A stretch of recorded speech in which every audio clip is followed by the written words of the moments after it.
असंख्य जीवन इतिहास कहना क्या चाहता है, ये जो आकाश है, नीला अंबर है, ये साक्षी है अनंत जीवन कथाओं का। इस आकाश ने भी बहुत सारे जीवन देखे हैं जब से ये है अपने अस्तित्व में। ये लोग करते ही रहते हैं अपना व्यंग मलिन उपहास। कवि इस समय क्या कहना चाहता है, ध्यान से सुनिए। कवि कहना चाहता है कि नीले आकाश ने बहुत सारी कहानियां देखी हैं, और कवि कह रहा है उस आकाश में आज मुझे वो सारी कहानियां प्रत्यक्ष दिखाई दे रही हैं, साफ साफ दिखाई दे रही हैं। और हर कहानी एक दूसरे का मजाक उड़ा रही है, जैसे मनुष्य है, आप किसी की सफलता पे उसका मजाक उड़ाते हैं। तो ये जो कहानियां हैं इस आकाश में, अनंत मतलब अनलिमिटेड, जिसको आप काउंट नहीं कर सकते, वो एक दूसरे पर व्यंग कर रही है, कटाक्ष कर रही है, एक दूसरे का उपहास उड़ा रही है, मजाक उड़ा रही है। बताओ, अब तक इन चार पंक्तियों में सब कुछ समझ आया आपको? कि मधुप गुनगुना कर कह जाता कौन कहानी यत्नी, मतलब मेरा मन रूपी भंवरा कुछ कहानी मुझे बार बार याद करवा रहा है आज मेरे पुराने जीवन की। मुरझा कर गिर रही पत्तियां देखो कितनी आज घनी, कि मुझे कोई इससे कोई अच्छी भावना नहीं पैदा हो रही, दुखी हो रहा हूं मैं उन कहानियों को याद करके। और ये बिल्कुल वैसा है जैसे पतझड़ का मौसम हो। इस गंभीर अनंत नीलिमा में असंख्य जीवन इतिहास, मतलब इस नीले आकाश में असंख्य जीवन इतिहास है जिसे कवि देख पा रहा है, लोगों के जीवन के इतिहास। ये लोग करते ही रहते हैं अपना व्यंग मलिन उपहास। और जिस प्रकार मनुष्य दूसरों की असफलताओं पर उसका उपहास करता है, उसका मजाक उड़ाता है, व्यंग करता है, वैसे ही ये सभी कहानियां एक दूसरे का उपहास उड़ा रही हैं। तब भी कहते हो कह डालूं दुर्बलता अपनी जीती। कह रहा है इस तथ्य को जानने के बाद भी कि मनुष्य एक दूसरे की गलतियों पर उसका उपहास उड़ाता है, ये जानते हुए भी आप मेरी आप बीती मतलब मेरी जीवन की कथा, मेरी आत्म कथा जानना चाहते हो, तो मैं बताने की कोशिश कर सकता हूँ। तुम सुनकर सुख पाओगे देखो ये गागर रीति। कह रहा यदि तुम्हें मेरी कहानी सुनकर सुख की प्राप्ति होगी ना, तो ये संसार की गागर रीति है। अपनी नोटबुक में लिखिए जी, गागर रीति। रिकॉर्ड हो रहा है कि लेक्चर? आप लेट आए हो, मैं पहले 3 बार बता चुका हूँ जनाब।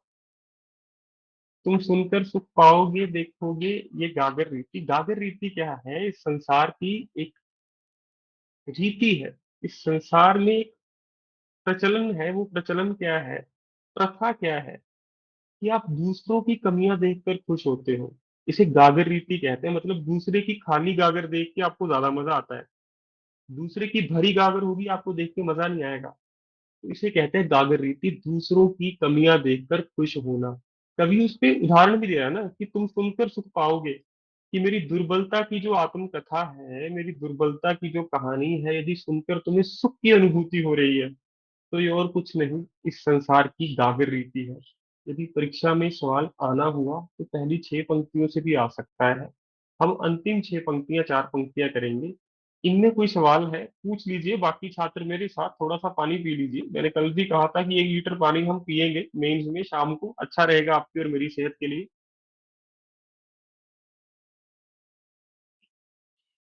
किसी का प्रश्न है पूछिए जल्दी जल्दी।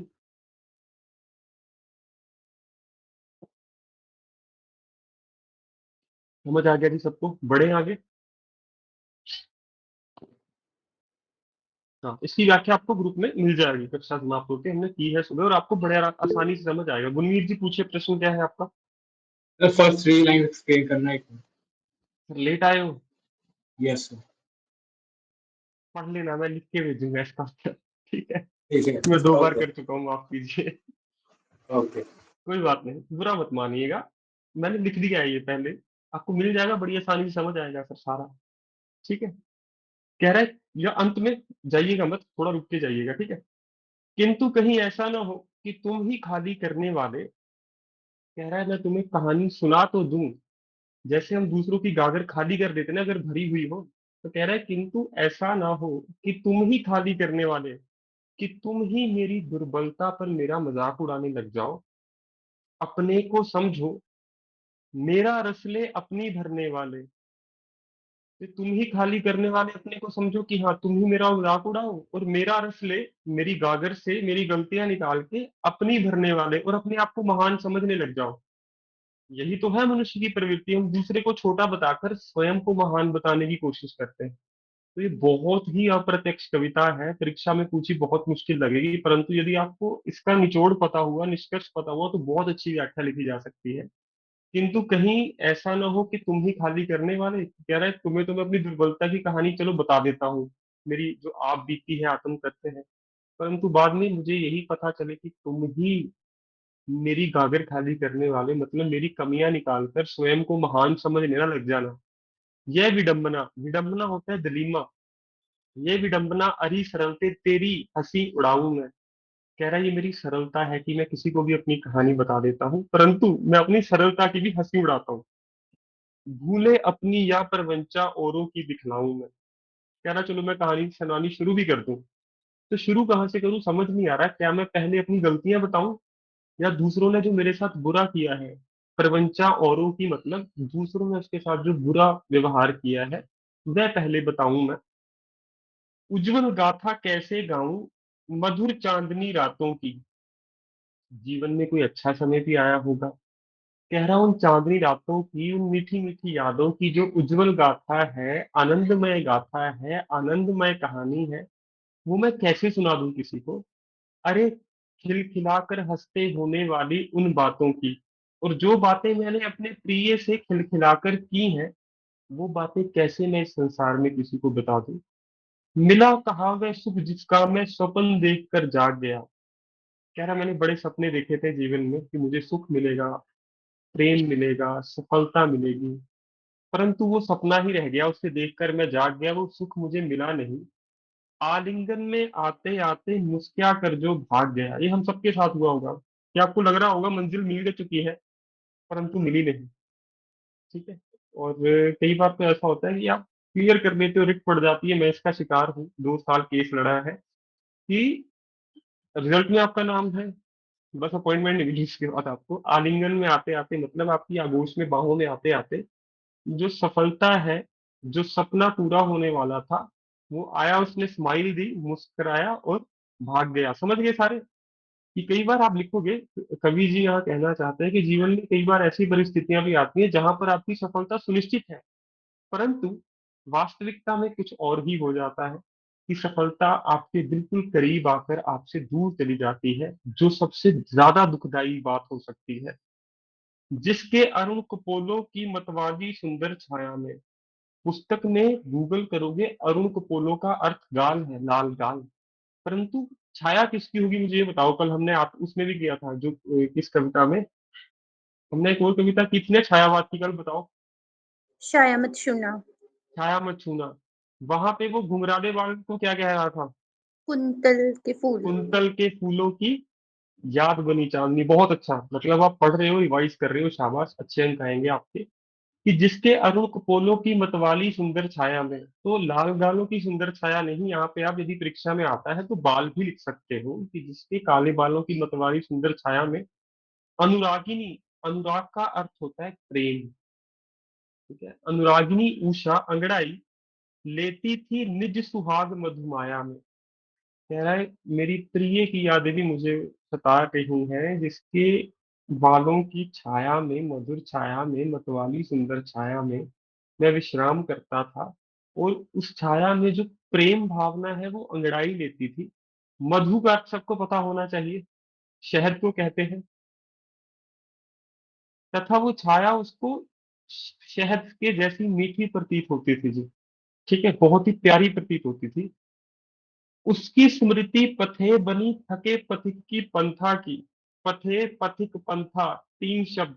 पथे होता है यात्री जो पथ पर चलता है, पथे देखिए, पथे मार्गदर्शक, मार्गदर्शक,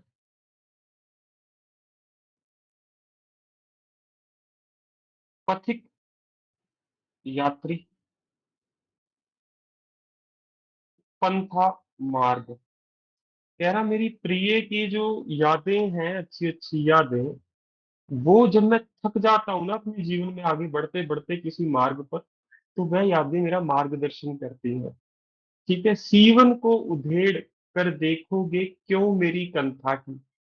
कवि कह रहा है अब मैंने उन सारी बातों को एक तरीके से सिल दिया है, अब मैं उन्हें बंद ही रहने देना चाहता हूँ, भेड़ना नहीं चाहता। परंतु पता नहीं ये संसार क्यों मुझसे मेरी कहानी पूछना चाहता है, मेरी कथा पूछना चाहता है। छोटे से जीवन की कैसे बड़ी कथाएं आज कहूँ। कह रहा मेरा जीवन तो छोटा है परंतु इसमें बहुत बड़ी बड़ी घटनाएं हुई है। तो आज मैं कैसे आपको वो बड़ी बड़ी कथाएं बता दूं। क्या ये अच्छा नहीं कि औरों की सुनता मैं मौन रहूं। कह रहा है क्या आपको अच्छा नहीं लगता है बस दूसरों की बातें सुनता हूँ और स्वयं चुप रहता हूँ। सुनकर क्या तुम भला करोगे मेरी भोली आत्मकथा। कह रहा मेरी भोली भाली आत्मकथा है, एक सादा जीवन है, चाहे बड़ी बड़ी घटनाएं भी हुई हैं, परंतु तुम उसको सुनकर क्या करोगे बताओ, तुम्हें क्या आनंद मिलने वाला है उससे। अभी समय भी नहीं, थकी सोई है मेरी मौन व्यथा। कह रहे अभी मेरे पास सुनाने का समय भी नहीं है, क्योंकि मेरी मौन व्यथा मतलब जो मेरी चुप है मेरे होठों पे, जो शांति है वो थक कर सो गई है, मैं उसे जगाना नहीं चाहता, मतलब कोई शब्द बोलना नहीं चाहता। पूरी कविता में कवि आपको गोली दे रहा है कि मैं अपनी कथा सुनाने वाला हूँ, अंत में कहता है नहीं सुनाऊंगा। समझ गए सारे।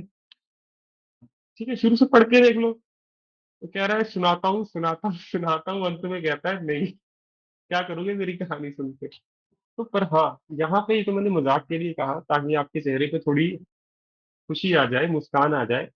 परंतु ये हमारे समाज की वास्तविकता है। हम दूसरों की कहानियां पहले तो सुनते हैं उनकी महानता के लिए, और जब वही कहानी कोई और सुनाता है फिर हम उसमें कमियां निकालने लग जाते हैं। और हर कोई इसका शिकार होता है। आप कल जज बनोगे, आपके जो क्रिटिक्स होंगे, कटाक्ष करने वाले रिश्तेदार, कोई आपके सामने आपकी कितनी भी तारीफ करे, आपके पीछे आपके लिए उल्टा सीधा बोलेंगे ही बोलेंगे। क्यों? क्योंकि आपने स्वयं उनको अपनी कमजोरियां बताई होंगी पहले कभी ना कभी, जब आप बचपन में होगे, नादान होगे, जीवन का इतना ज्ञान नहीं होगा। तो बार बार वो आपको पुरानी बातों पर ही छेड़ेंगे। जब आपके दोस्त भी ऐसे करते हैं आपको, जब आप अपने दोस्तों से मिलते हो पहले तो सब प्यार मोहब्बत से बातें होती है, पर जब मजाक शुरू होता है ना, तो हमेशा आपको कमजोरी याद दिलाई जाती है आपकी, कभी भी आपको कोई ताकत याद नहीं दिलाएगा आपको। और जिसे ऐसा मित्र मिल जाए उसे क्या मिल जाता है बताओ, यदि आपने मेरे साथ पढ़ा है वो गद। खजाना। उसे खजाना मिल जाता है। कोई आपको ऐसा मित्र मिल जाए ना जिससे आप मिलो, वो हमेशा आपको अपनी ताकत आपकी शक्तियां याद दिलाए कि तुम क्या हो। वो मित्र खजाना है आपके लिए, जैसे कृष्ण है अर्जुन के लिए। ठीक है। तो ये है, हम अंतिम चार पंक्तियों की व्याख्या करेंगे इस पूरी कविता में। यदि फिर भी कोई प्रश्न हो कृपया पूछ लीजिए जी, निडर होके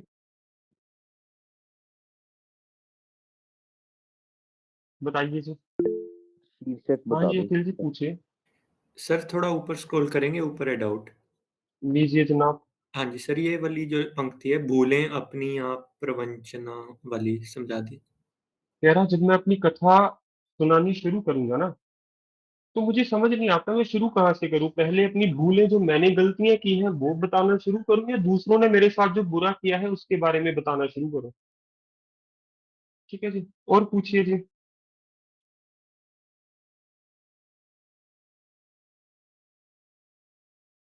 ठीक है, तो करें व्याख्या। सर प्रवंचना मतलब क्या हुआ? प्रवंचना में जो आपके साथ किया गया हो, दूसरों के किए गए कार्य, लिख लीजिए जी। और पूछिए जी।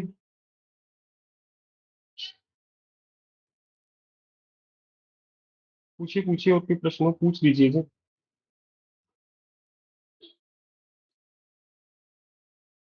कमेंट भी पढ़ लेता हूँ, कई छात्र लाइब्रेरी में बैठकर पढ़ते हैं। कुंतल, अच्छा ये तो हो चुका है। तो करिए जी व्याख्या शुरू, आइए व्याख्या लिखते हैं।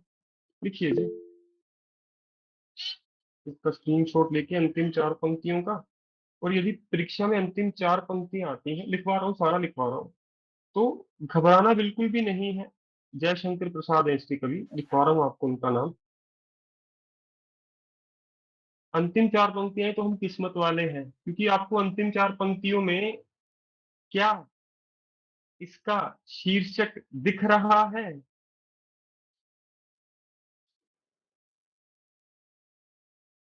यदि नहीं दिख रहा अब दिखना शुरू हो जाएगा। कवि का नाम लिखिए जी जयशंकर प्रसाद।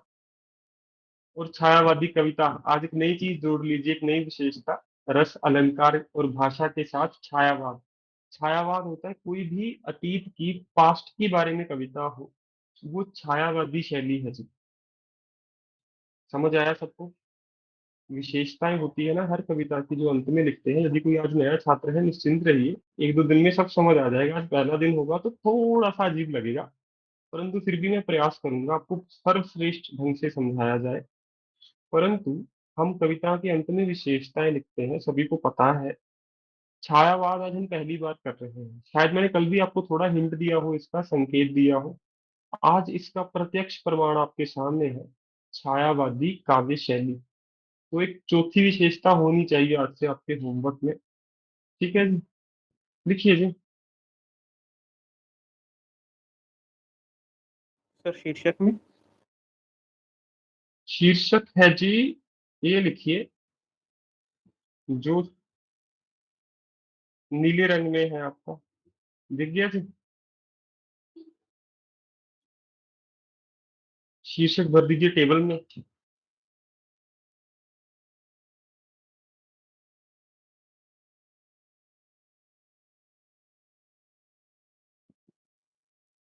और ये है इसका सार। टेबल में सार भर लीजिए। कोई नया छात्र है तो ध्यान से सुनिए, हम एक टेबल बना रहे हैं ताकि बाद में हमारी रिवीजन का काम आसान हो जाए। टेबल में हम कवि का नाम भर देते हैं, शीर्षक लिखते हैं इसका टाइटल, और यहाँ पे लिखते हैं सार। इससे फायदा क्या होगा कि परीक्षा से एक दिन पहले भी आप हिंदी की पूरी रिवीजन 2-3 घंटे में समाप्त कर दोगे, और बड़ी अच्छी रिवीजन जो 100% आपको लाभ देने वाली होगी। वरना हिंदी भाषा के साथ ये जोर जबरदस्ती होती है कि आप इसकी अच्छे से रिवीजन कर ही नहीं पाते, क्योंकि पता ही नहीं है कहाँ पढ़े क्या पढ़े। और सबने 2 नोटबुक लगाई है, बताओ? मैंने 2 नोटबुक लगाने के लिए कहा था इस बैच के आरंभ में। 2 नोटबुक नहीं लगाई तो अंत में तो लिख रहे हो इसको अलग से। हाँ, अगर अंत में भी लिख रहे हो तो बस कविता की जो रिवीजन करनी है वो आधे पौने घंटे का काम होगा आपके लिए। सारी कविताएं आपकी रिवाइज हो जाएंगी आधे घंटे के अंदर अंदर। सबने सार लिख लिया इसका? लिख लो लिख लो, जल्दी जल्दी लिखो। मार्मरिक शब्द होता है जी टचिंग, हिंदी में दिल छू लेने वाली। यथार्थ एवं अभाव पक्ष की मार्मरिक अभिव्यक्ति होता है रिप्रेजेंटेशन।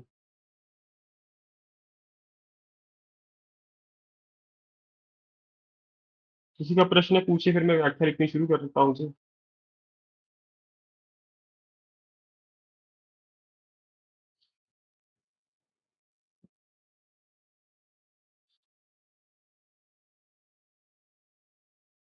सर यहाँ पे अभाव पक्ष का क्या मतलब हुआ? मैम सर, कमियां, माफ कीजिए, कमियां। अभाव होता है कमियां, पक्ष मतलब उसका जो पर्सपेक्टिव है, कमियों का जो पर्सपेक्टिव है, उसकी मार्मरिक अभिव्यक्ति है कि उसको क्या क्या नहीं मिला। जैसे कई सपने थे उसके टूट गए, उसने बताया मेरे हाथ में आकर छूट गए जी। लिख लिया सबने? आशा करता हूँ तो लिख लेना चाहिए आप सबको। तो आइए व्याख्या लिखते हैं इसकी।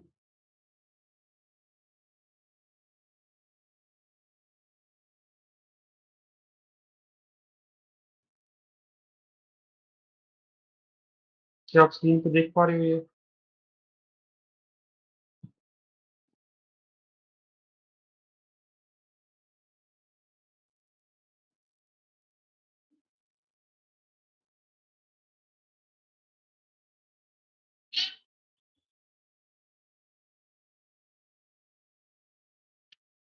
लिखिए जी। ये अभी छोटा है, थोड़ा सा इसको बड़ा कर देता हूँ आपके लिए, वरना मजा नहीं आएगा व्याख्या करने का आपको। ऐसे ठीक है।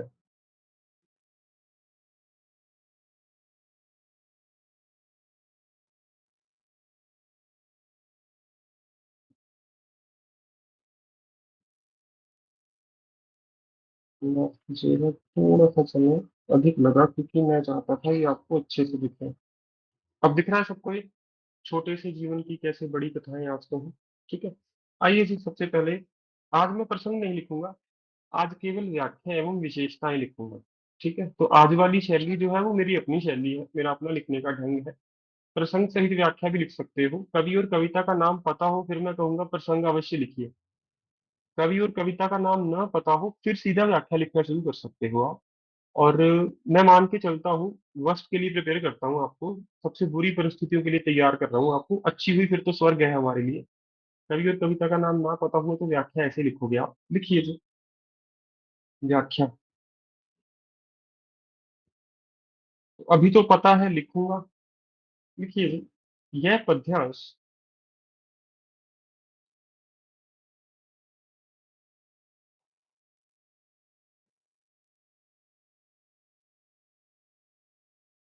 आधुनिक हिंदी काव्य के उत्कृष्ट कवि, जाने माने, उत्कृष्ट सारे लिख देता हूँ आज, इनमें से कोई भी शब्द लिख सकते हो। और एक लिखना है, ज्यादा नहीं लिखने। प्रसिद्ध, लोकप्रिय, तो इनमें से कोई भी शब्द लिख सकते हो आप। ठीक है, सभी शब्द बिल्कुल सटीक है, प्रयोग किए जा सकते हैं। उत्कृष्ट बहुत कम बच्चे छात्र लिखते हैं, जाने माने बहुत छात्र लिखेंगे, प्रसिद्ध भी लिखेंगे, लोकप्रिय भी लिखेंगे। ठीक है। यह पद्यांश आधुनिक हिंदी काव्य के कवि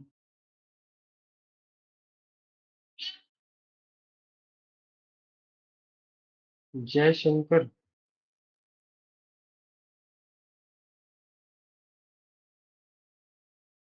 प्रसाद जी की रचना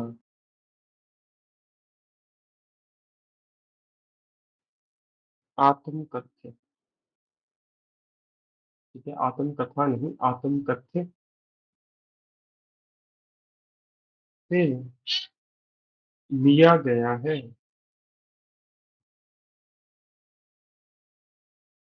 ठीक है, तो मैंने आपको लिखवाया था ना, यदि सिर्फ व्याख्या लिखेंगे, पहले कवि कविता का नाम, उसके बाद क्या लिखना चाहिए मुझे बताओ। अब क्या लिखना चाहिए इसके बाद? सार। हाँ, शाबाश। इसके बाद आप जो पंक्तियां पढ़ के समझ आया आपको मोटे मोटे शब्दों में, वह लिखिए। लिखिए इस काव्यांश में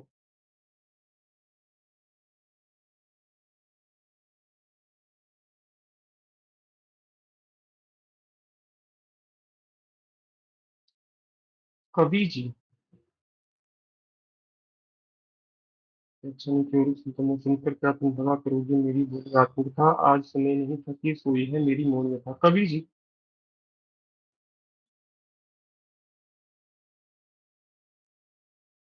अपने जीवन की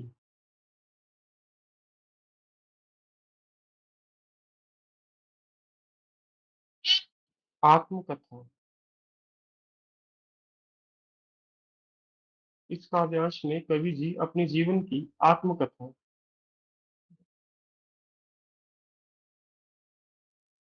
दूसरों से साझा करने पर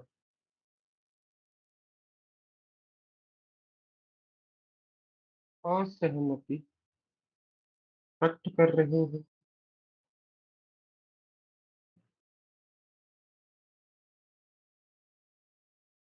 बताइए, इन चार पंक्तियों को पढ़ के तो यही समझ आया ना, कवि अपनी कहानी नहीं बताना चाहता, तो असहमति प्रकट कर रहा है कि दूसरों के साथ में अपनी जो मेरी आत्मकथा है, आप बीतती है, वो मैं नहीं बताऊंगा किसी को। ठीक है, तो मुझे पढ़ के यही समझ आया। तो जो मैंने आपको टेबल में भरवाया, यदि वह लिख दोगे अच्छे से, फिर तो क्या ही बात है। फिर तो वो इतना पढ़ के ही संतुष्ट हो जाएगा, आपको 5 अंक दे देगा चुपचाप। ठीक है जी। आगे आइए जी। आगे कवि क्या कह रहा है? छोटे से जीवन की बड़ी कथाएं आज कहूं। सर्वप्रथम, सर्वप्रथम मतलब पहली पंक्ति की व्याख्या अब शुरू हो रही है। सर्वप्रथम इस काव्य खंड में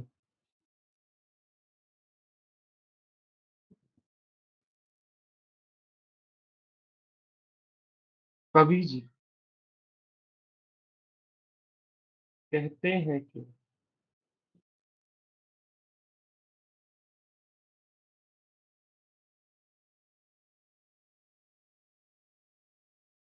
उनके छोटे से जीवन में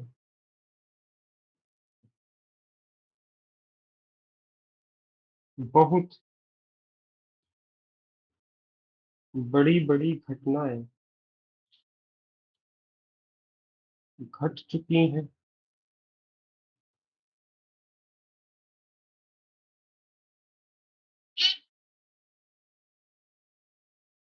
परंतु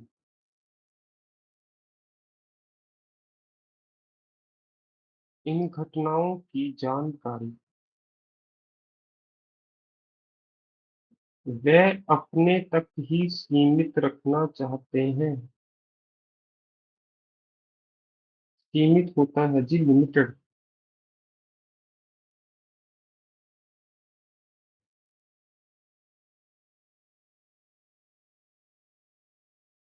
वे अपने तक ही सीमित रखना चाहते हैं।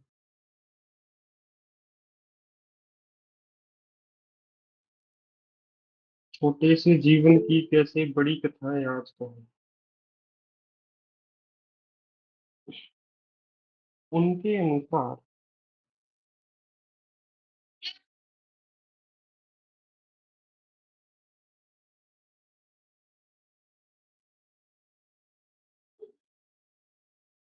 मनुष्य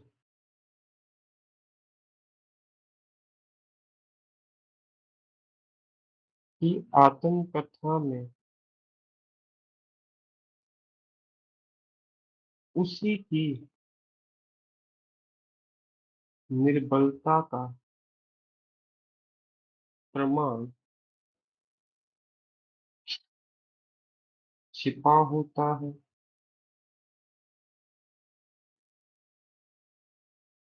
इसलिए वह अपनी कहानी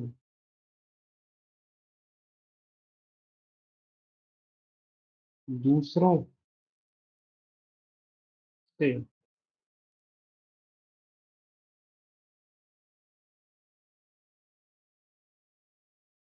कहने पर संकोच व्यक्त कर रहे हैं।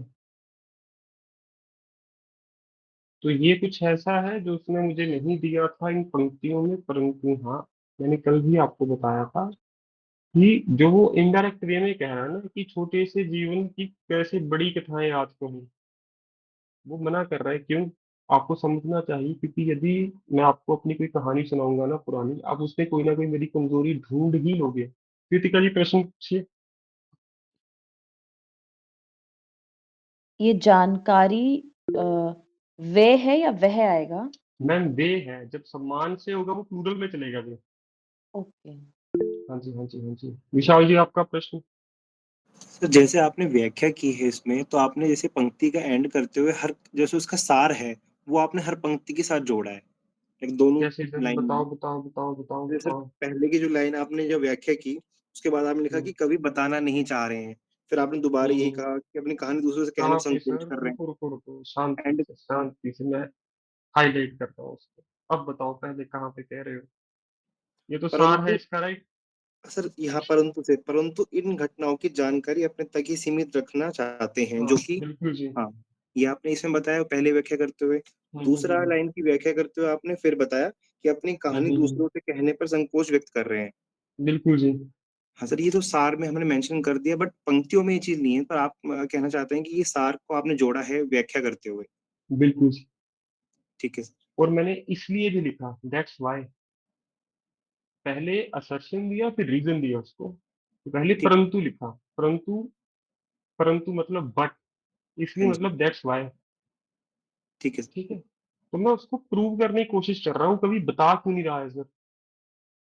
जी जी। क्योंकि उसमें आपको क्या मिलेगा? मनुष्य की निर्बलता का प्रमाण, प्रूफ मिलेगा मनुष्य की वीकनेस का। ठीक है जी, तो लिखा जा सकता है, कोई समस्या नहीं है। और पूछिए जी, और किसी का प्रश्न है? पर हाँ, मैं फिर से कह रहा हूँ, बिल्कुल वैसे नहीं लिखना जो ऊपर लिखा वही हूबहू वैसे लिख दिया, वैसे नहीं। हाँ, उसी बात को आप अलग ढंग से पेश कीजिए, ताकि पढ़ने वाले को यह ना लगे कि आप एक ही बात पे अटक गए हो बार बार। ठीक है, आगे आइए जी। क्या ये अच्छा नहीं कि औरों की सुनता मैं मौन रहूं? देखिए,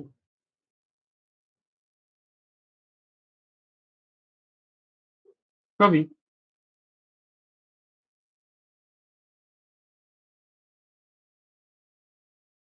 दूसरों की बातें चुपचाप सुनकर ही संतुष्ट है तथा स्वयं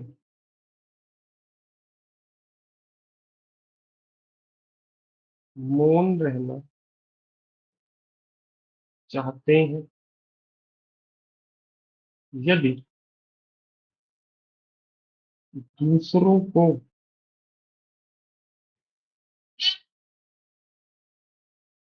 कवि जी का मौन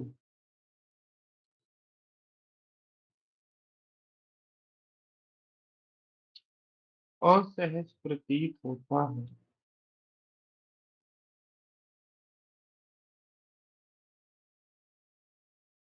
तो वह इसे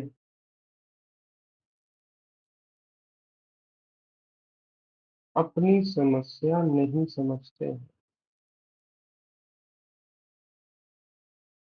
कवि यही कहना चाहता है कि यदि मैं दूसरों की सुनता हूँ और खुद चुप रहता हूँ तो क्या अच्छा नहीं लगता आपको ये? तो मतलब कवि कह रहा है यदि मैं चुप हूँ और दूसरों की बातें सुनकर ही संतुष्ट हूँ तो दूसरों को इससे समस्या नहीं होनी चाहिए। ठीक है, और मुझे इसमें कोई समस्या नहीं है कि मैं चुप हूँ। और इस पंक्ति को आप थोड़ा रिफ्रेश करके इसको भी लिख सकते थे। आगे आइए जी।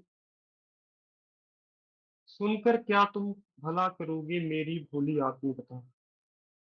कवि जी के अनुसार तो कल मैंने बताया था दो मार्ग है व्याख्या लिखने के, एक तो कवि का पर्सपेक्टिव, एक आपका। तो मैं हर रोज ऐसे ही करूंगा, एक बार कवि के पर्सपेक्टिव से व्याख्या करूंगा, एक बार अपने। आपको जो अच्छा लगे आप वैसे कर लीजिए, दोनों में कोई भी बुराई नहीं है, व्याख्या में आपको समान अंक ही प्राप्त होंगे। कवि जी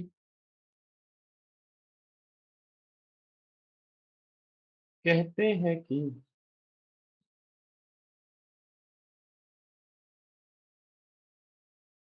इस संसार की उनकी आत्मकथा में जो रुचि है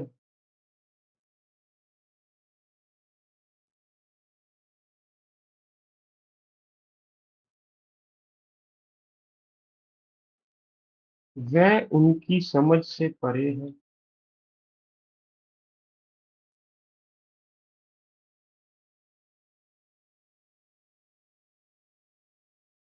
रुचि होता है इंटरेस्ट, क्योंकि ये संसार उनकी भोली भाली जीवनी को सुनकर भला क्या कर लेगा। जीवनी आपको पता है ना क्या होता है?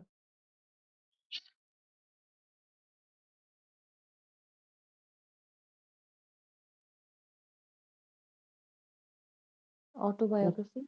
ऑटोबायोग्राफी, बिल्कुल जी।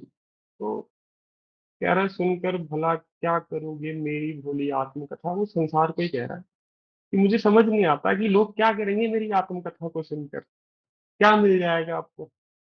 ठीक है, तो यही कह रहा है वो, उसकी समझ से बाहर है, कवि को समझ नहीं आ रहा है इसलिए वो क्वेश्चन पूछ रहा है कि मेरी समझ से तो बाहर है कि आपको क्या इंटरेस्ट है मेरी जीवनी में, मेरी आत्मकथा में। अंत में देखते हैं, अभी समय भी नहीं थकी कोई है मेरी मौन व्यथा। देखो अंतिम पंक्तियों में कवि कहते हैं,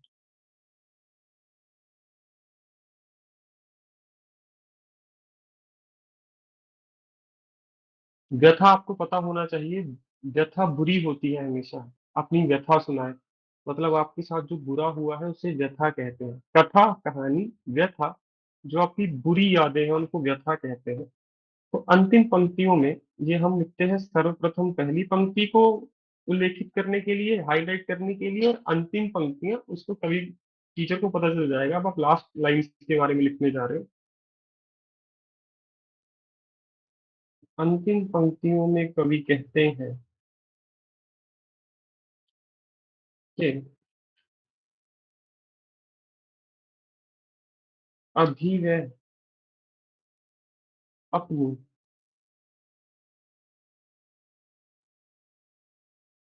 किसी भी पुरानी याद को ताज़ा नहीं करना चाहते।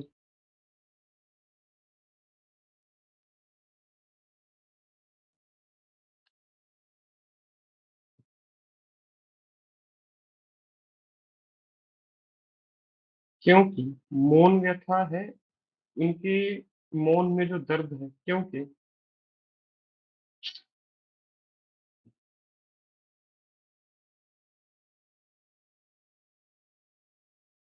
पुरानी बातें उन्हें स्मरण कर उनके जख्म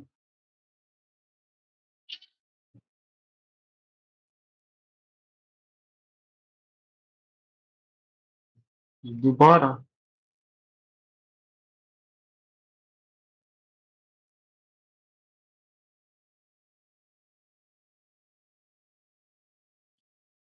ताज़ा हो उठेंगे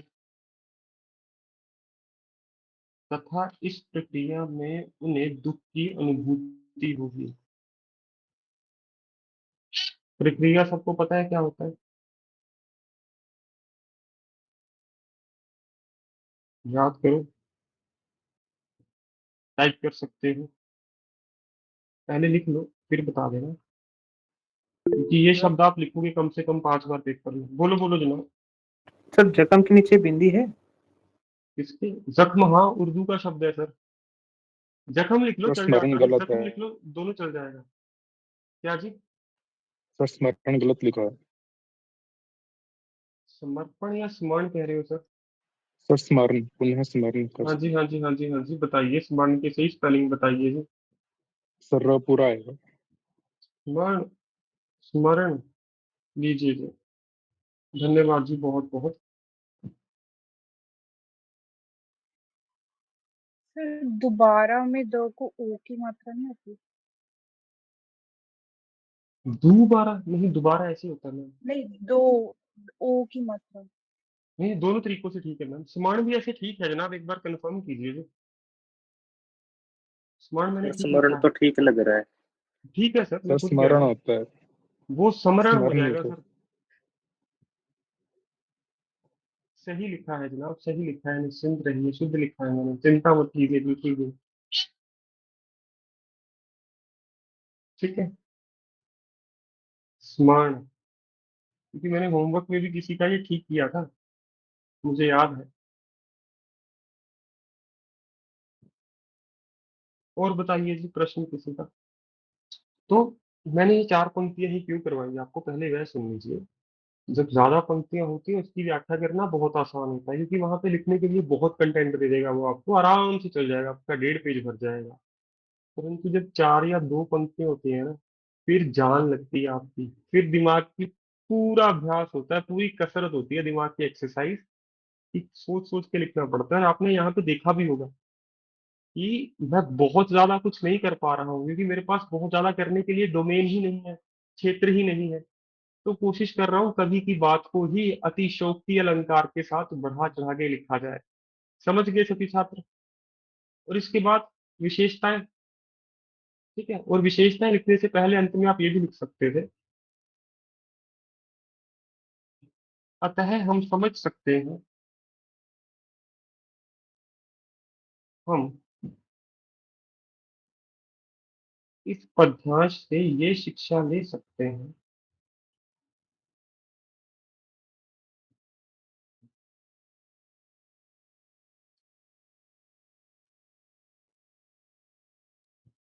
कि पुरानी बातों को याद कर हमारा मन केवल दुखी ही होता है। पुरानी बातें याद कर, माफ कीजिए,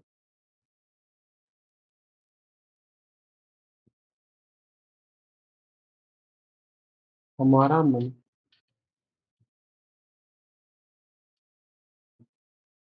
केवल दुखी ही होता है। ठीक है, क्योंकि लेंथ भी तो करनी है ना पूरी, और हम कुछ गलत नहीं लिख रहे, जो उसने बताया वही लिख रहे हैं बस। हाँ, थोड़ा खोल खोल के लिखने की कोशिश कर रहे हैं। अब आइए जी विशेषताएं।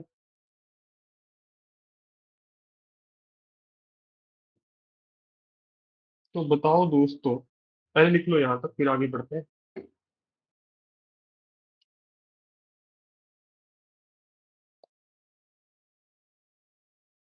लिख के बताइए एक बारी।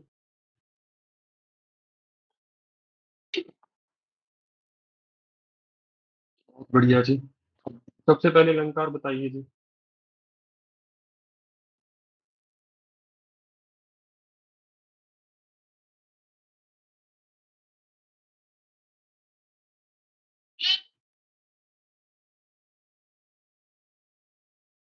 तो मुझे अलंकार बता सकता है इसमें? रस तो बहुत आसान है, करुण रस है इसमें। अलंकार बताइए जी।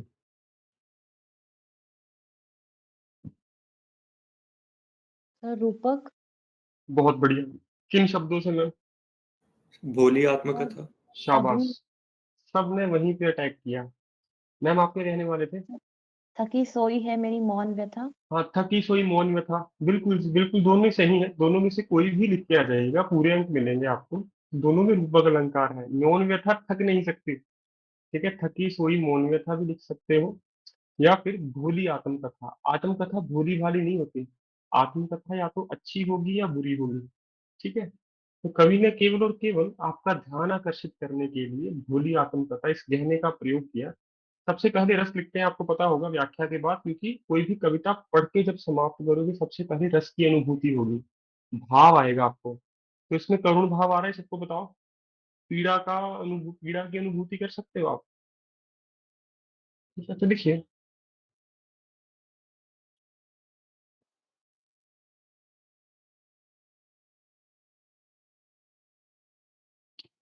इस काव्य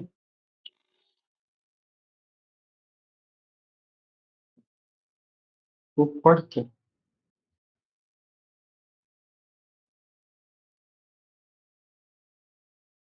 करुण रस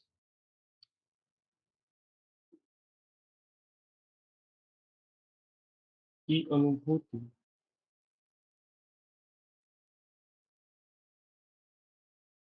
की जा सकती है।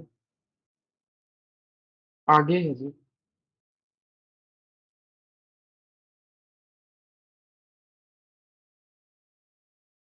इसकी तीसरी पंक्ति में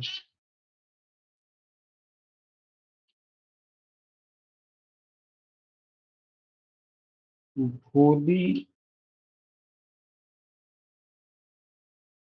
आत्मकथा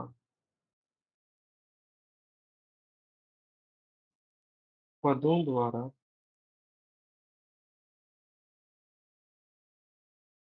रूपक अलंकार का प्रयोग किया गया है।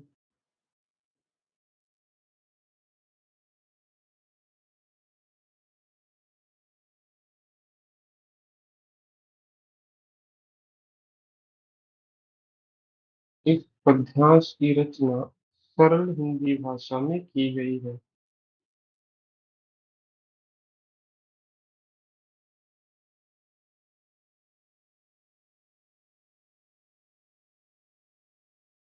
जो नए छात्र हैं, आधुनिक कविताएं जितनी भी हैं, जितनी भी मॉडर्न पोइट्री है, वो सारी सरल हिंदी भाषा में है। ठीक है, सरल हिंदी भाषा में की गई है। अंत में लिखिए।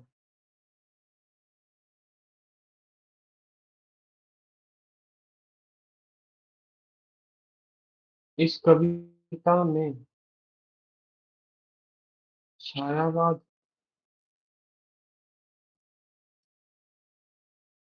काव्य शैली का प्रयोग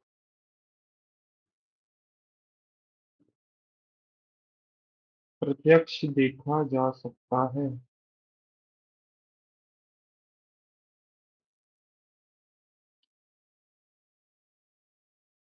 बताइए जी। अब आप मेरी कोई गलती हो शब्दावली में बता सकते हो, कोई चिंता नहीं है। 2 गलतियाँ मनुष्य कर सकता है एक पेज पर, एक पृष्ठ पर। स्मरण सर चेक किया आपने, जिन्होंने मुझे बताया था? कृपया चेक कर लीजिए, कोई समस्या नहीं है। सर स्मरण means याद करना ना। हाँ, याद करना सर। हाँ जी सर, पूरा ही रहो आएगा सर वहाँ पे। पूरा है, कोई बात नहीं सर। इस पे कल आती चर्चा हाँ करेंगे, जी मैं सर। दोबारा देखूंगा। जहां तक मुझे 100% याद है, स्मरण आधे स म ण ऊपर र। कोई बात नहीं। जी सर। जी हाँ सर। जी, हाँ जी, हाँ जी। और बताइए जी। सर रुचि की स्पेलिंग बता दो सर इसकी। रुचि, लो जनाब। हाँ जी सर, ऊपर बड़ी ई डाल दी गलती से आपने। बड़ी डाली है इसको, माफ कीजिएगा। चलो, पहली गलती, बहुत बहुत धन्यवाद जी। कहाँ पे है जी? सर ये इससे नीचे थोड़ा स्क्रॉल करना, संकोच, ये जो हाईलाइट किया ना, इससे थोड़ा सा नीचे जाके था।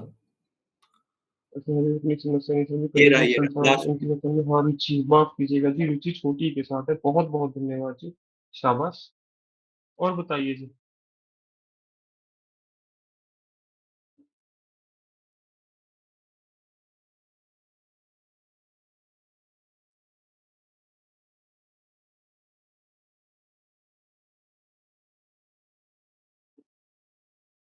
ठीक है जी, आगे बढ़े, बताओ। ठीक है जी। तो इस तरह से अच्छी व्याख्या की जा सकती है आपकी परीक्षा में। और यदि ये कविता परीक्षा में आती भी है तो इसको कठिन माना जाएगा। आसान नहीं है इसकी व्याख्या करना हर किसी के लिए। आगे बढ़ते हैं जी। उसके बाद चलते हैं हम अपनी अंतिम कविता पे। सर जी जनाब। सर जैसे हमने रस लिखा है करुण रस, तो आपने जोड़ के लिखा है सर, ऐसे लिखना है? नहीं, अलग लिखना है सर, करुण रस।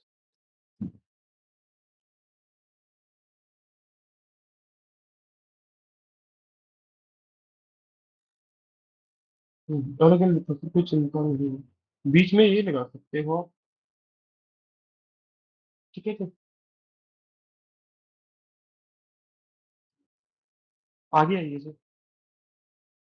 अगली कविता टेबल में भरी है, मंगलेश डबराल। मंगलेश डबराल नाम है कवि का। और इनकी कविता यदि पूछेगा तो मान लीजिएगा कि उसे एक अपने किसी मित्र, अपने माता पिता, या वो उसको डेडिकेट करना चाहता है किसी को, वो ये कविता तभी पेपर में पूछेगा आपसे। मंगलेश डबराल जी की कविता है संगतकार। संगीतकार क्या होता है? जैसे लीड सिंगर के पीछे गाने वाले नहीं होते, आपको पता होगा। जैसे मान लो जागरण चल रहा है तो एक गाने वाला होता है जो भजन गा रहा होता है, और उसके पीछे 3-4 लोग उसका साथ दे रहे होते हैं। जो पीछे 3-4 लोग साथ दे रहे होते हैं वो संगतकार है। आपके जीवन में आपके माता पिता, आपके भाई बहन, आपके मित्र, ये सभी संगतकार की भूमिका अदा करते हैं जी। आपका साथ देते हैं अच्छे बुरे हर समय में जी।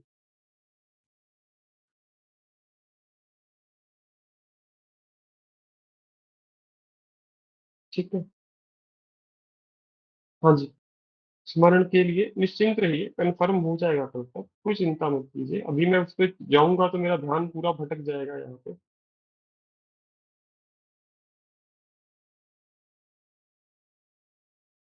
हाँ, ठीक है जी। स्मरण लिख लीजिए यदि शुद्ध रूप। मैंने भी देख लिया है, अभी मुझे छात्र का संदेश भी आया है। ये लीजिए जी, ऐसे लिख लीजिए, स्मरण। धन्यवाद जी। परंतु हाँ, आपको बहुत सारी जगहों पे ये भी मिल जाएगा, परंतु शुद्ध रूप यही है जी। माफी चाहता हूँ, 2 गलतियां निकल गई, एक तो स्मरण, दूसरा रुचि। ठीक है। यदि आपसे मेंस में इस तरह स्मरण लिखा जाए, कोई समस्या नहीं है। यदि शब्द शुद्धि में आता है, फिर मैं आपसे कहूंगा यही लिखिए, जो हरे रंग में है। ठीक है। तो इसके साथ मैं लिख भी देता हूँ शब्द शुद्धि।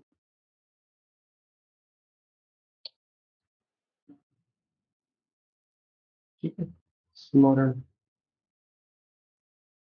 लिख लिया जी सारे ने? संगतकार बताओ, सभी लिख चुके हैं? संगतकार कविता गायन में मुख्य गायक के साथ देने वाले संगतकार की भूमिका के महत्व पर विचार करती है कि संगतकार की क्या भूमिका है। एक बार पढ़ेंगे और फिर कुछ पंक्तियों की व्याख्या करेंगे। बहुत आसान है ये कविता। कि मुख्य गायक के चट्टान जैसे भारी स्वर का साथ देती वह आवाज सुंदर कमजोर कांपती हुई थी।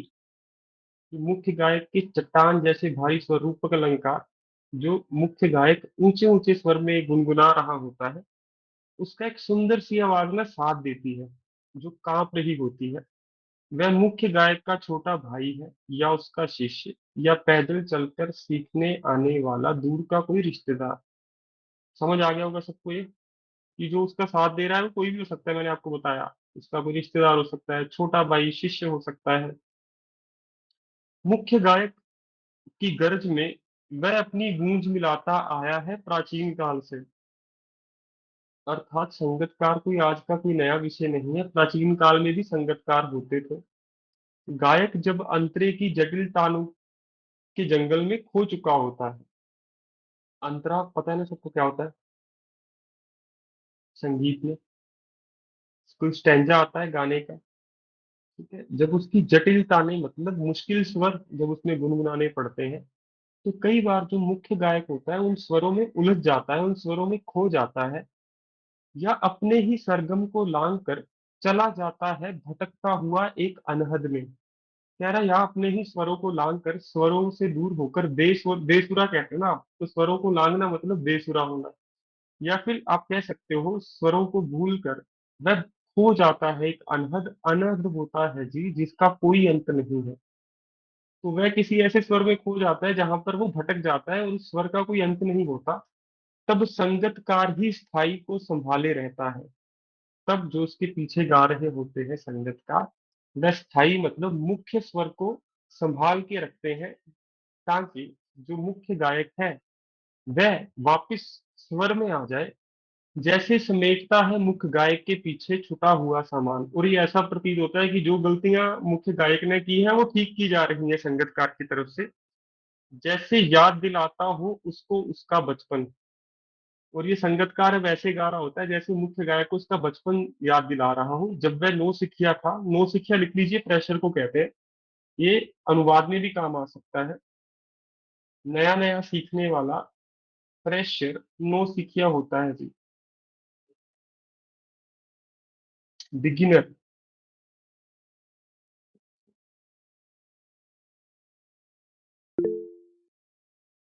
ठीक है, हाँ, नोविस कह सकते हो।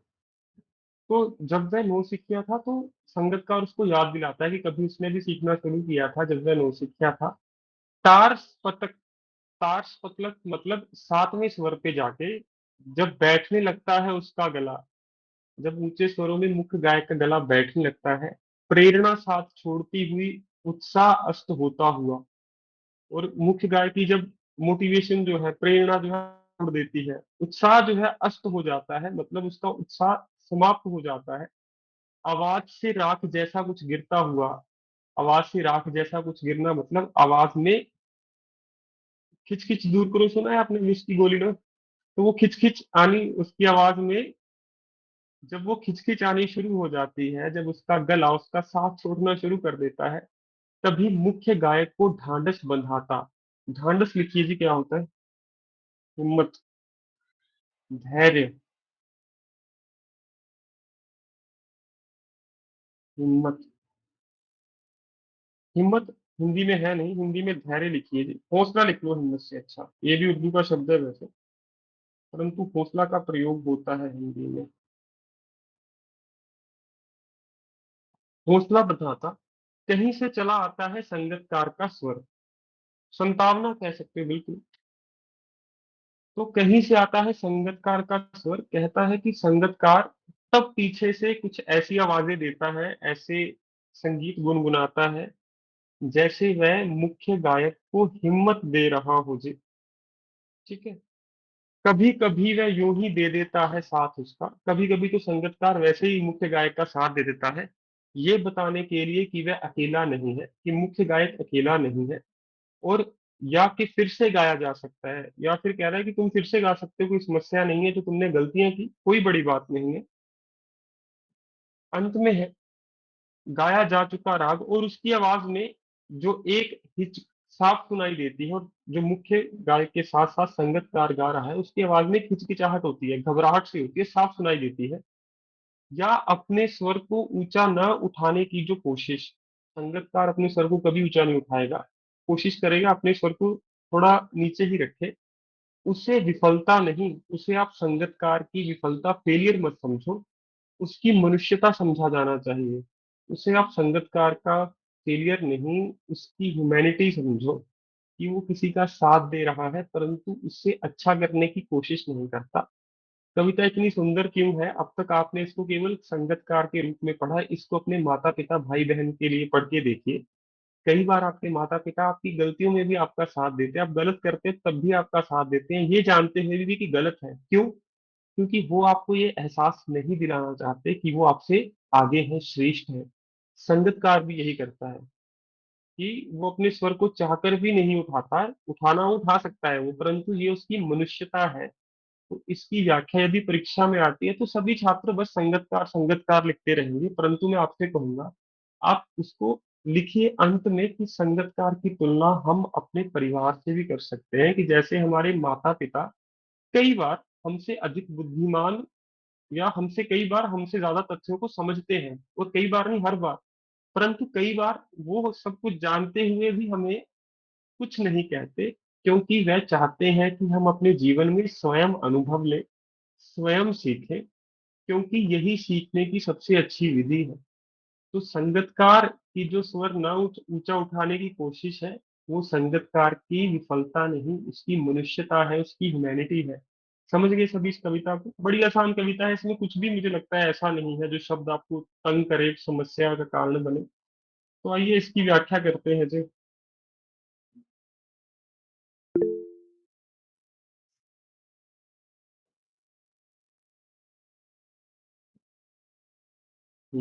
यहाँ तक होगा जी। यदि परीक्षा में आएगा तो ये प्रश्न इतना तो आएगा जी आपको। आदित्य जी प्रश्न पूछिए। सर जैसे सर पद्यांश में जो आपने पिछली कविता में लिखवाया ना कि मॉरल क्या है, सर वो भी हम अपने से लिख सकते हैं ना? हाँ, यदि छोटी कम पंक्तियां हो तो लिखो सर। अब इसमें ज्यादा पंक्तियां होंगी, इसमें मत लिखिए, मैं कहूंगा। ठीक है, इसमें वो पहली कवर हो रहा है, वैसे भी यदि वही है, जैसे आपका पिछली बार दो कविताएं आई थी।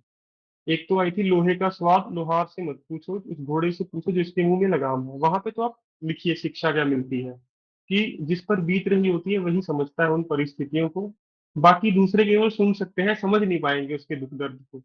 तो छोटी पंक्ति में तो लिखो, परंतु जो बीत गई सो बात गई, जीवन में एक सितारा था, वो सारी जो शिक्षा है साथ साथ चलती रहेगी उसमें, तो उसमें अंत में लिखने की आवश्यकता नहीं पड़ेगी सर।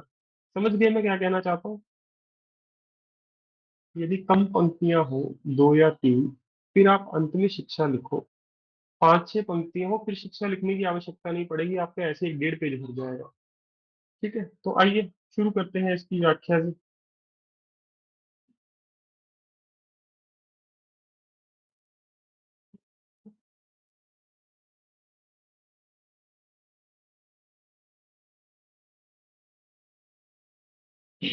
देखिए व्याख्या, एक आपको भी गर्मी है, अभी कहीं जाइएगा मत।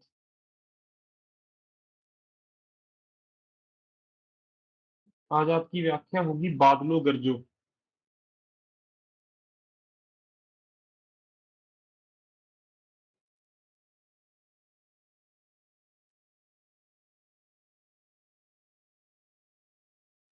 इस पद्यांश के रचनाकार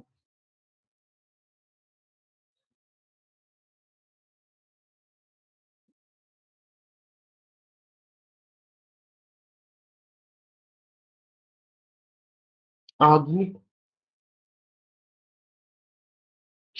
हिंदी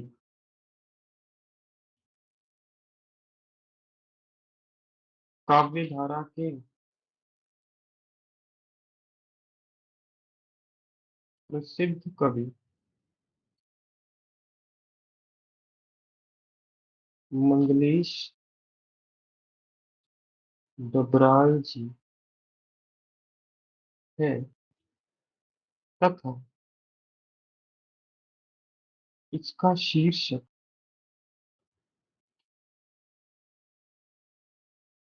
संगतकार है। मैंने आपसे कल कहा था ना कि मैं हर बार परेशानी बदलने की कोशिश करूंगा, क्योंकि कॉपी पेस्ट वाली आदत अब हमें छोड़नी है। और मुझे ऐसा लगता है मुझे निबंध भी कई दोबारा लिखवाने पड़ेंगे आपको, क्योंकि मेरे वाले निबंध अब हर जगह पहुंच चुके हैं। तो कोशिश करेंगे जब ये बैच खत्म हो तो हम 5-6 निबंध फिर से लिखें, ठीक है? और कृपया वो हर जगह मत भेजिएगा, उससे आपका ही नुकसान होता है, ठीक है? तो इस पद्यांश के रचनाकार आधुनिक हिंदी काव्य धारा के प्रसिद्ध कवि मंगलेश डबराल जी हैं तथा इसका शीर्षक संगतकार है। इस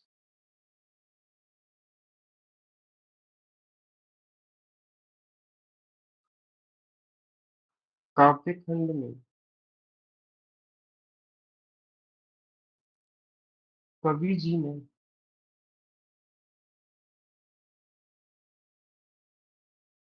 संगतकार की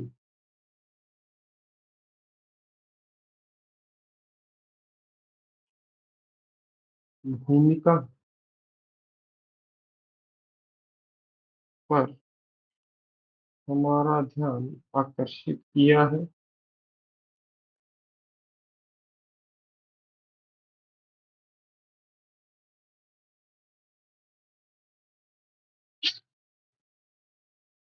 कि संगतकार भी मुख्य गायक के समान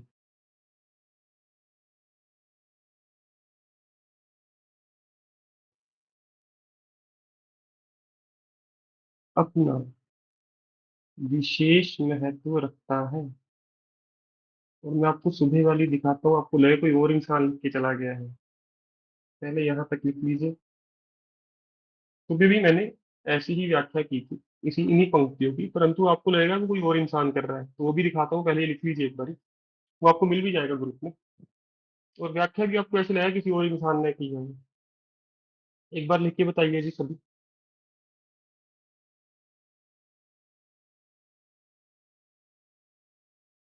ये देखिए जी मेरी सुबह वाली व्याख्या। हम्म,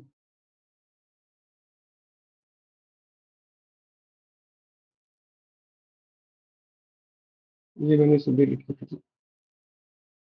अरे कहाँ गए, नहीं लिखी थी। सर सुबह एक ही हुई थी। अच्छा, सुबह मैंने इसकी व्याख्या लिखवाई नहीं थी, मुझे याद आ गया। हाँ, सुबह इसको मैंने होमवर्क दे दिया था। कोई बात नहीं, आइए जी, कोई बात नहीं। होमवर्क आपको देना है, अभी थोड़ा जल्दी लिखते हैं, फिर 8 मिनट है मेरे पास इसको समाप्त करने के लिए।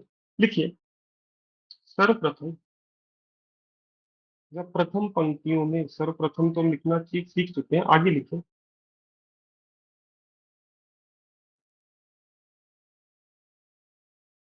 प्रथम पंक्तियों में कवि जी क्या कह रहे हैं? मुख्य गायक के चट्टान जैसे कांपती हुई, अ, कवि जी कहते हैं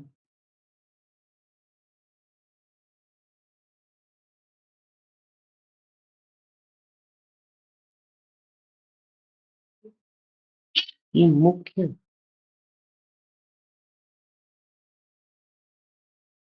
गायक के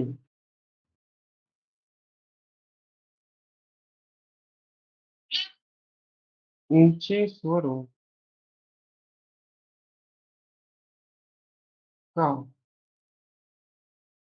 साथ देने वाली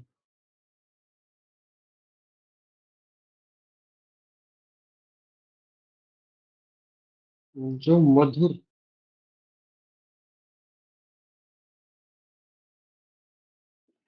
कांपती हुई आवाज हमें सुनाई देती है,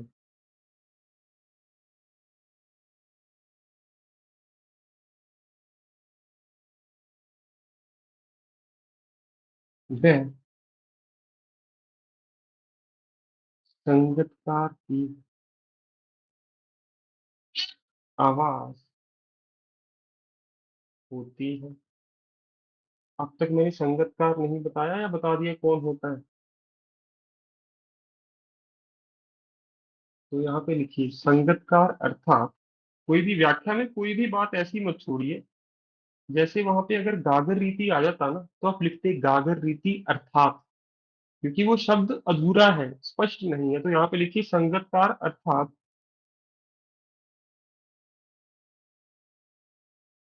वह गायक जो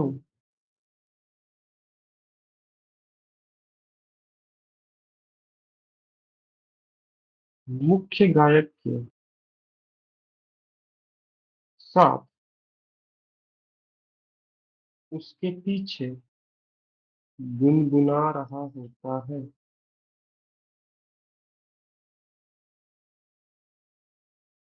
तो कोई भी शब्द जैसे चट्टान जैसे भारी स्वर अर्थात ऊंचे स्वरों का, तो ये भी लिखा जा सकता है। तो यदि आप कोई कविता से शब्द उठाओ जो थोड़ा मुश्किल हो, तो उसके बाद अर्थात लिख के उसकी भी एक्सप्लेनेशन की जा सकती है, उसकी भी व्याख्या की जा सकती है।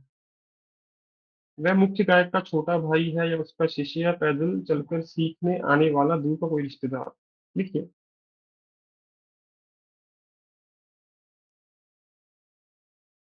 संगत का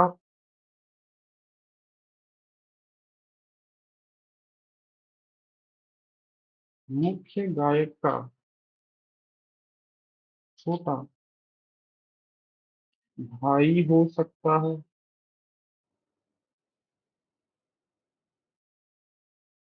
या फिर उसका कोई रिश्तेदार भी हो सकता है। हम संगतकार की भूमिका में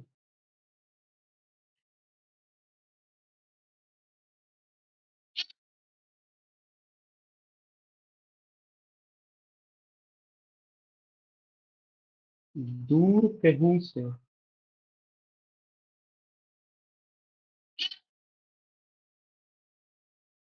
पैदल चलकर आने वाले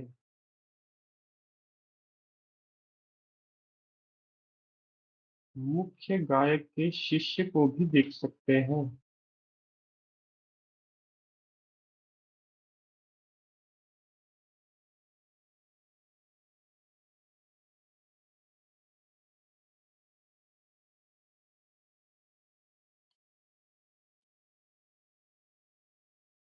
मुख्य गायक की गरज में वह अपनी गूंज मिलाता आया है प्राचीन काल से। लिखिए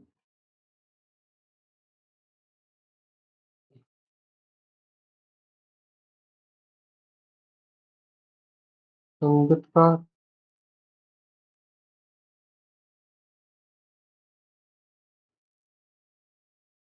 कोई नई भूमिका नहीं है,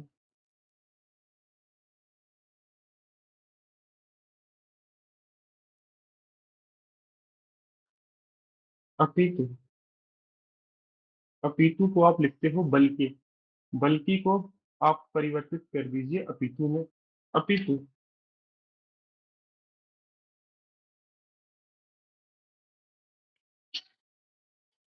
प्राचीन काल से ही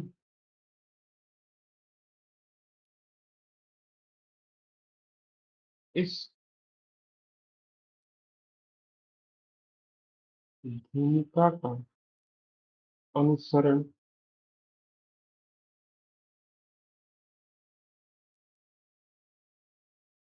मुख्य गायक तथा उसके सहायकों द्वारा किया जाता है। तो मैंने क्या लिखा, संगीतकार कोई नई भूमिका नहीं है, कोई नया रोल नहीं है, अपितु प्राचीन काल से ही इस भूमिका का अनुसरण मुख्य गायक तथा उसके सहायकों द्वारा किया जाता है। अनुसरण पता है आपको क्या होता है? फॉलो। ठीक है।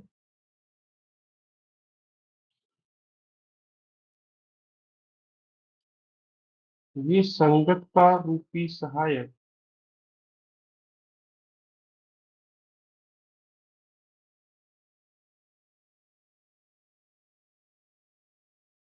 मुख्य गायक के भारी स्वरों में अपनी मधुर गूंज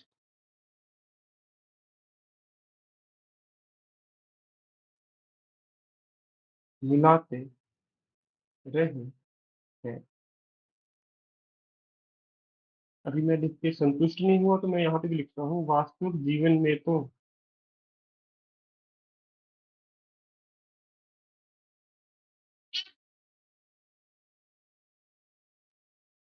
प्रत्येक व्यक्ति के जीवन में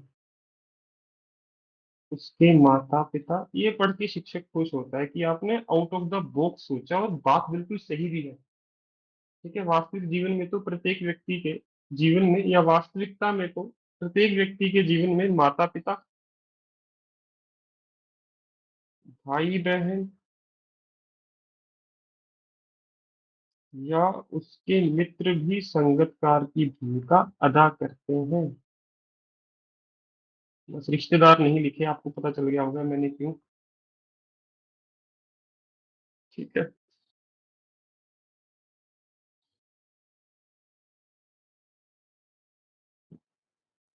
अरे अच्छे होते हैं रिश्तेदार, और मुझे कटिंग करके ना लगा देना, रिश्तेदार मेरी जान खा जाएंगे कि तुम इतना गलत बोलते हो आखिर।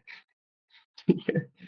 तो अच्छे भी होते हैं रिश्तेदार, ऐसी बात नहीं है, मुझे बहुत प्यार है अपने रिश्तेदारों से, मैं सभी का सम्मान करता हूँ। और आइए हम इसकी विशेषता लिखते हैं। पहले यहाँ तक लिख लीजिए, एक बार लिख लीजिए, फिर हम इसकी विशेषताएं लिखते हैं। बहुत बढ़िया, सभी लिख लीजिए।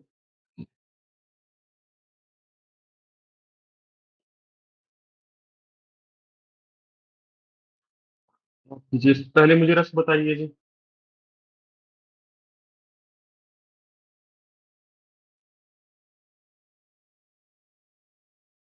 चट्टान वीर रस, जैसे भारी स्वर, रूपक अलंकार।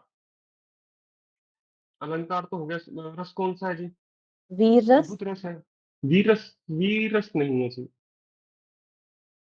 कांपती हुई आवाज है मैम यहाँ पे। रस सर। श्रृंगार भी नहीं है, श्रृंगार तो प्रेम में होता है जी, जिसमें एक प्रेमी एक प्रेमिका होंगी। और सर बताइए। शांत रस हो सकता है।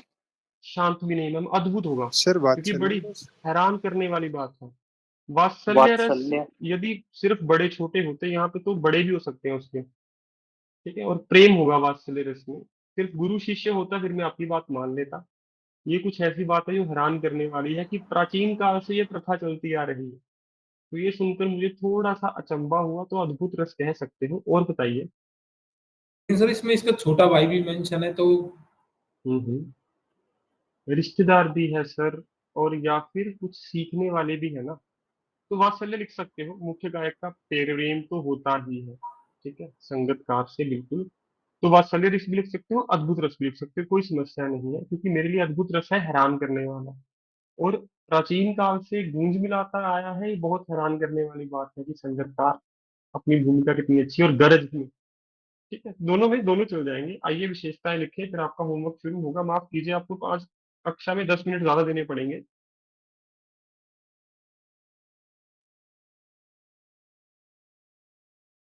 सबसे पहली है जी, इस काव्य को पढ़कर या इन पंक्तियों को पढ़कर आप कुछ भी लिख सकते हैं।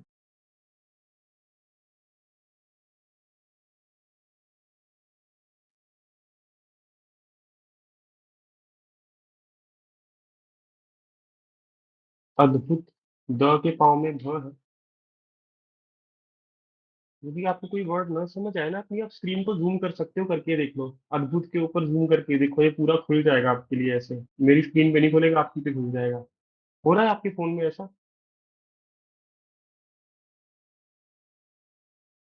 हम्म, अनुभूति की जा सकती है।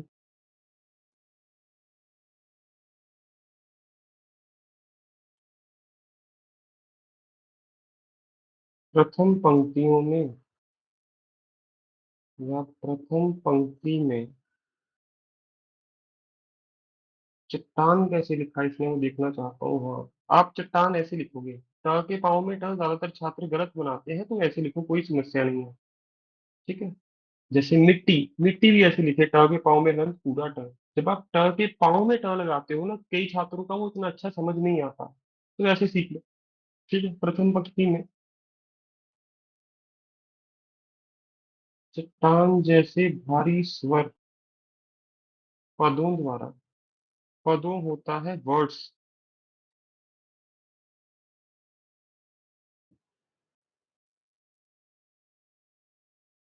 रूपक अलंकार का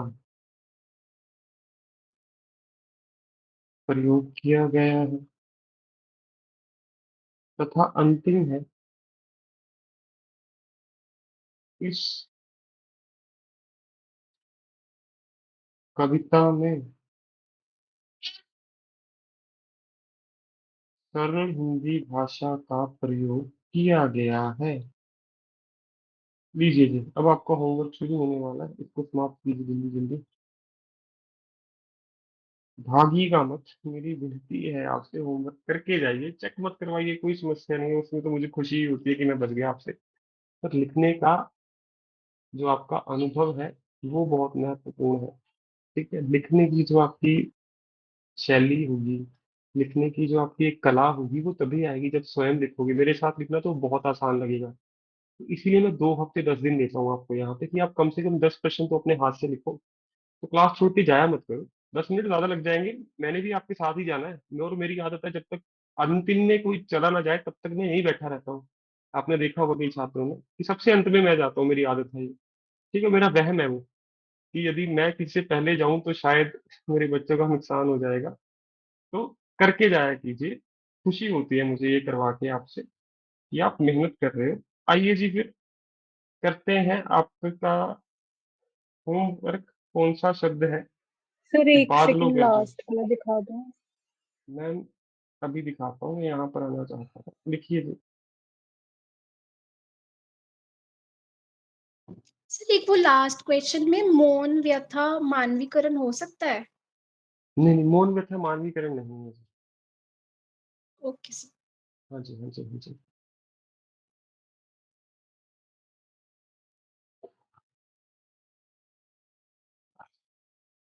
पानी पीते रहना सभी छात्र, गर्मियां चल रही हैं, एक दिन में डिहाइड्रेशन हुई, 2 दिन वेस्ट होंगे आप सभी के। ठीक है। तो पानी जितना पी सकते हो पियो, नींद भी कम आएगी इससे, बार बार वॉशरूम जाना पड़ेगा आपको।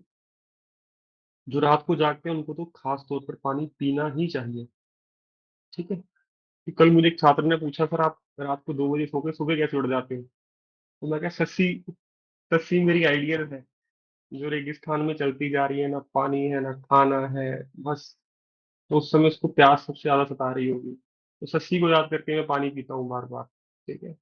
ये पानी मैं उसको डेडिकेट कर रहा हूँ, क्योंकि इसको तो मिला नहीं, हमें तो मिल रहा है। तो भरपूर आनंद उठाइए जी, इसका लाभ लीजिए। और आपका होमवर्क है जी ये, सस्सी है सर, एक किरदार है बहुत अच्छा पंजाबी भाषा में, सस्सी पुन्नू वाला। तो जज बनने के बाद पढ़ना, आपको बड़ा मजा आएगा उसको पढ़ने में। तो बादल गरजो घेर घेर गगन, सुन लीजिए, धराधर गगन होता है आसमान, धराधर जमीन। तो कवि कह रहा है, हे बादलों गरजो, इस गगन को घेर लो, और इस धरती को भी घेर लो। ललित ललित काले घुंघराले, यहाँ पे ललित ललित का अर्थ है नए नए, काले घुंघराले, बाल कल्पना कैसे पाले। वो कह रहा है बाल, कवि कह रहा है जो बादल है ना, वो नए नए ऐसे प्रतीत होते हैं जैसे किसी छोटे बच्चे के घुंघराले बाल हो। विद्युत छवि उर में, विद्युत होता है बिजली, उर होता है हृदय। कह रहा है जो बिजली है, विद्युत है, वो इन बादलों के हृदय में है। नवजीवन वाले, ये नया जीवन प्रदान करने वाले हैं। वज्र छिपा नूतन ओ कविता, ये बादल जो है, इनकी जो गर्जना है वो ऐसे है जैसे लोहे की टंकार होती है। और इससे एक नई कविता का जन्म होता है। फिर भर दो और इस संसार को फिर खुशियों से अपनी बारिश से भर दो, बादलों गरजो, बादल गरजो। समझ गए सभी छात्र? तो जैसी वैसी व्याख्या हो पाए कृपया कीजिए। 10 मिनट दीजिए, प्रसंग मत लिखिए, कोई समस्या नहीं है, केवल व्याख्या लिखिए। तो मैं देखना चाहूंगा आप कैसी व्याख्या लिखते हो। लास्ट इसको वाली भर लाइन लो के अपने। हाँ जी, लास्ट वाली लाइन का एक बार मतलब बताना। बता रहा हूँ सर एक बारी। सूर्यकांत त्रिपाठी निराला, टेबल में भरो, सबसे महत्वपूर्ण काम ये रह गया, फिर ये रह ही जाएगा। सूर्यकांत त्रिपाठी निराला, टेबल भर लो, फिर मैं आपको उत्तर देता हूँ आपके सभी प्रश्नों के। ठीक है। उसके बाद कवि का नाम लिख लिया जी। उसके बाद आप लिखिए जी कविता का नाम उत्साह। उत्साह।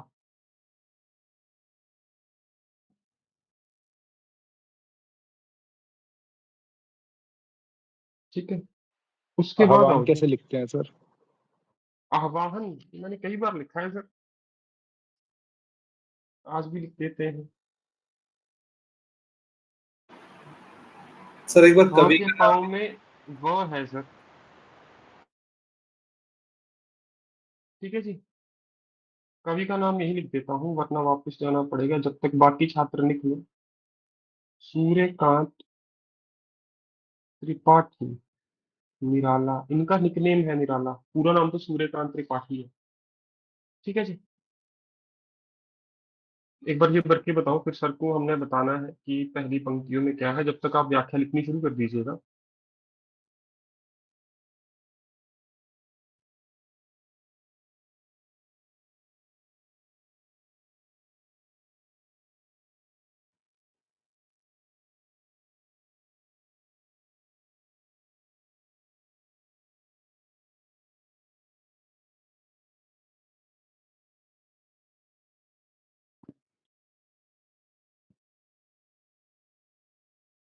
आवाहन इन्होंने भी तो लिखा है, तीसरा शब्द देखो, मैंने अब देखा। हाँ के पाँव में वह है सर, यदि शुद्ध शब्द लिखना हो।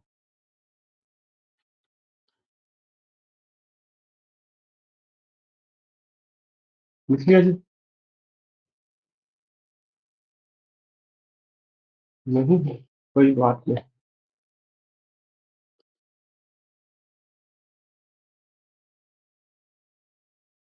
कई छात्र तो रात को 1-2 बजे होमवर्क करके भेजते हैं, बड़ी खुशी होती है मुझे। सबसे ज्यादा खुशी उन्हीं से होती है, क्योंकि सोने से पहले वो काम खत्म करते हैं जी। ठीक है। सबने लिख लिया? आगे बढ़ो।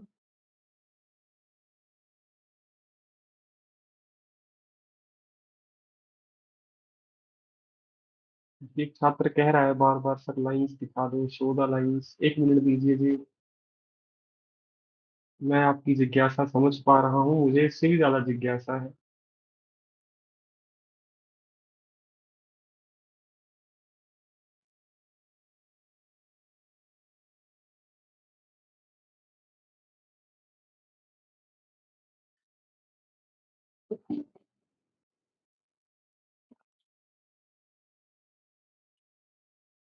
बहुत बढ़िया। चलो जी, ये पुस्तक भी आपके ग्रुप में आ चुकी है। हाँ जी जनाब, आप पूछिए क्या कह रहे थे आप।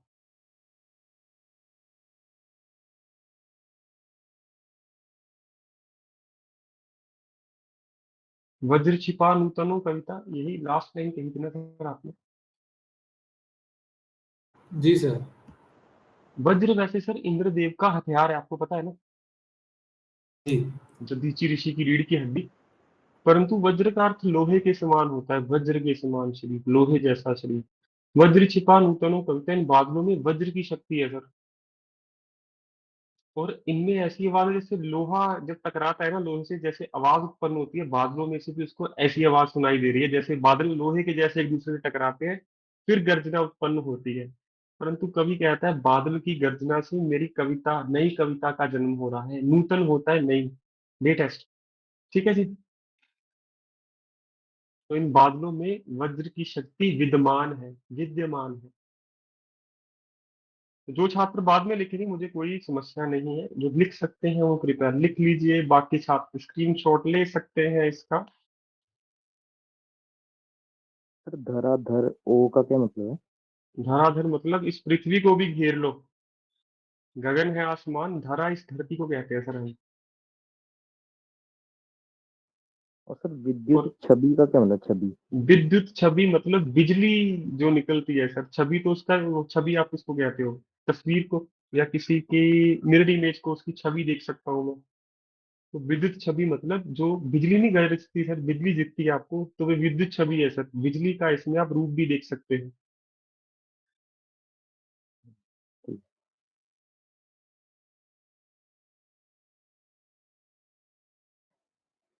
तो बिजली विभाग को आप उत्तर प्रदेश में विद्युत विभाग कहते हो। मेरी इसमें नौकरी लग गई थी 2016 में। ठीक है।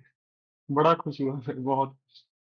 पर ज्वाइन नहीं किया, क्योंकि ठीक ठाक लगा मुझे कि इतनी दूर हम स्टेट में जाऊंगा, पता नहीं कहाँ उठा के मारेंगे दूसरे स्टेट वाले को। तो छोड़ दिया था। पर ये जब भी मैं शब्द पढ़ता हूँ विद्युत विभाग, मेरे चेहरे पे एक स्माइल आ जाती है कि ये एक अचीवमेंट है जीवन की।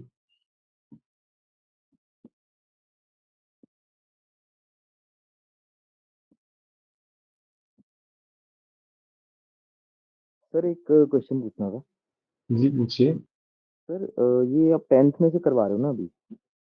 हाँ, सिर्फ 10th, कल से +1 शुरू है। 10th का आज सारा खत्म हो जाएगा सर, मॉडर्न काव्य, आधुनिक काव्य। सर जैसे ये तो आप कविता का एक पोर्शन करवाते हो, तो सर हमें पूरी कविता पढ़नी चाहिए इसकी। सिर्फ पढ़नी है सर, मैं वही कह रहा हूँ।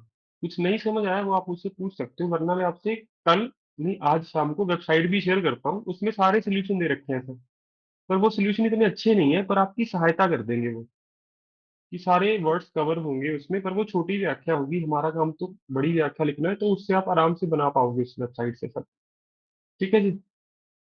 सर बुक ले लें इसकी, ये वाली? ना ना ना ना, कोई फायदा नहीं है सर। बुक से अच्छा तो इसके सिर्फ कविताओं के प्रिंट आउट ले लो, क्योंकि बुक तो डबल है, उसमें आपको लिटरेचर भी एक्स्ट्रा मिलेगा फ्री में। तो मैं कहूंगा इसी का प्रिंट आउट ले लो सर, 50-60 रुपए में काम हो जाएगा आपका।